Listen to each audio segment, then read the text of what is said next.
I was sent this article from the New York Times a couple of times, and I think it does an amazing job in speaking on the divergence of men and women, boys and girls. It's titled Why Boys Are Behind in School from the Start.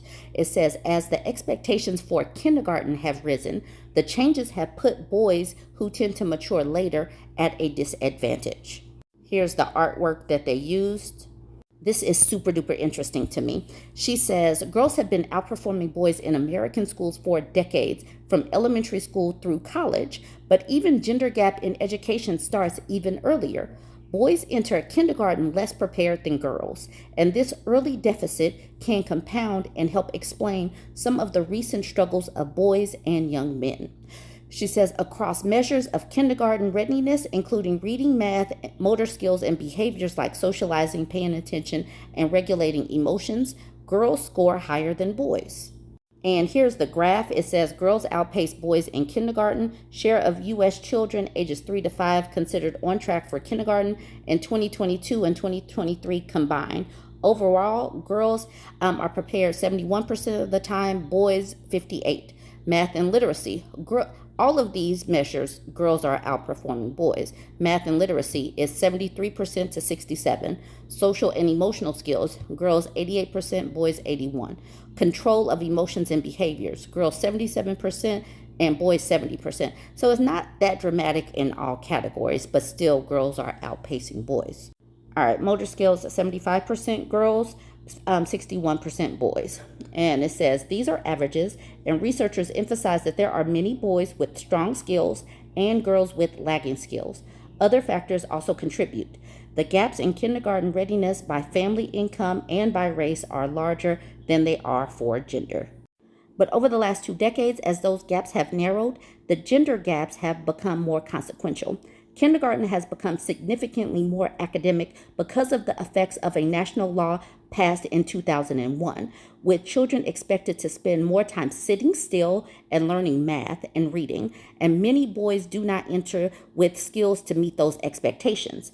Is that national law the No Child Left Behind? I do believe that this started with George Bush, GWB, and so we could look back, and if this is 2001, that means the young men of right now are the ones that were impacted by this national law in 2001.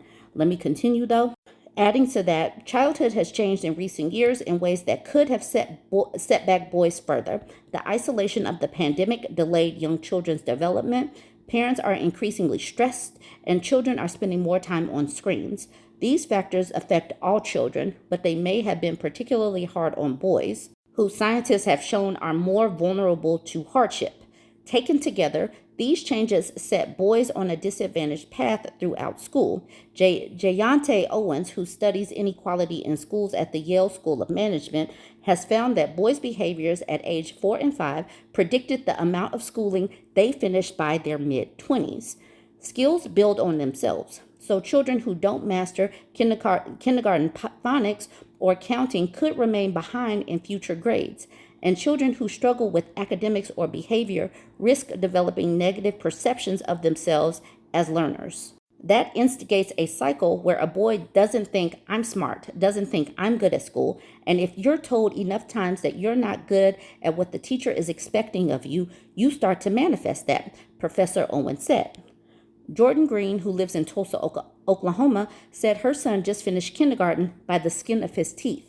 In pre-K, he was always in trouble for being too rowdy, and his punishment was to skip recess, which Miss Green said backfired because he couldn't let out his energy.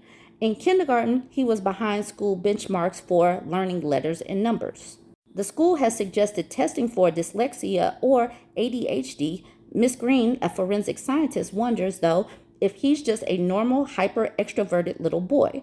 Regardless, she said, it's setting my son up to always feel behind and always feel like he's not good enough.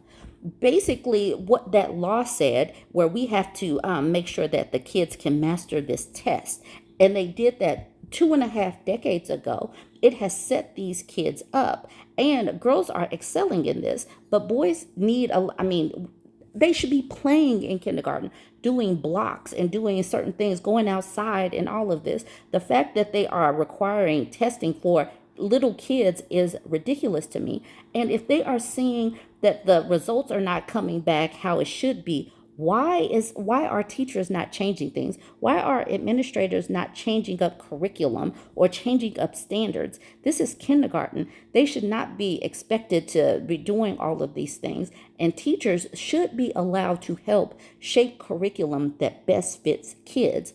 This is interesting, and is baffling to me that they won't fix this. The same patterns nationwide. Kindergarten readiness data shows that many children enter unprepared, but consistently fewer boys are ready than girls by about 10 percentage points. The newest national data comes from the federal government's National Survey of Children's Health, which since 2016 has included a survey of parents of children ages 3 to 5. It asks questions like how many letters children can identify, how long they can focus on a task, and how often they lose their temper. In 2022 and 2023 combined, 58% of boys and 71% of girls were considered on track. Some states test children at the beginning of kindergarten and generally find that fewer than half of students are ready for kindergarten, and often only about a third of boys. Perhaps the most comprehensive study, the Early Childhood Longitudinal Study, gathers information from children, parents, and teachers and follows children over time. It has found that when children start school, cognitive gaps are small, slightly favoring girls in reading and boys in math, but that gaps in skills like studiousness, persistence, and self-control are bigger. Data about the latest cohort of children in the study, which is conducted by the Education Department, has not been released. And listen to this, y'all, and a contract for the study was canceled by the Trump administration. So they are canceling this study that could actually help boys, but they're not going to, because they are stopping the study. This is crazy to me, but this is what the Trump administration is doing. Kindergarten looks very different. Boys tend to mature later, said Lise Elliott, a professor of neuroscience at Rosalind Franklin University, especially when it comes to executive function, skills like paying attention, regulating emotions, and inhibiting inappropriate behaviors. While these differences can start small, she said, they become bigger through socialization. The ways in which parents and teachers have different expectations of boys and girls and treat them differently. Executive function is crucial for learning and academic success. A variety of research has shown, and the gender gap in when children develop these skills explains much of the achievement gap in early elementary school. This part right here. That has become truer since the early 2000s when kindergarten became more academic. The change was driven by pressure to increase standardized testing under the No Child Left Behind law and by increased competition among parents to educate their children. Kindergarten, which used to involve playtime and multiple recesses and was often a half day with a nap, began to look much different. Researchers at the University of Virginia compared kindergarten in 2010 and 1998. They found that in just over a decade, teachers had allocated much more time to academic subjects and desk work and less time to art, music, and activities like blocks or dramatic play. The share who said students should learn to read by kindergarten increased to 80% from 31%.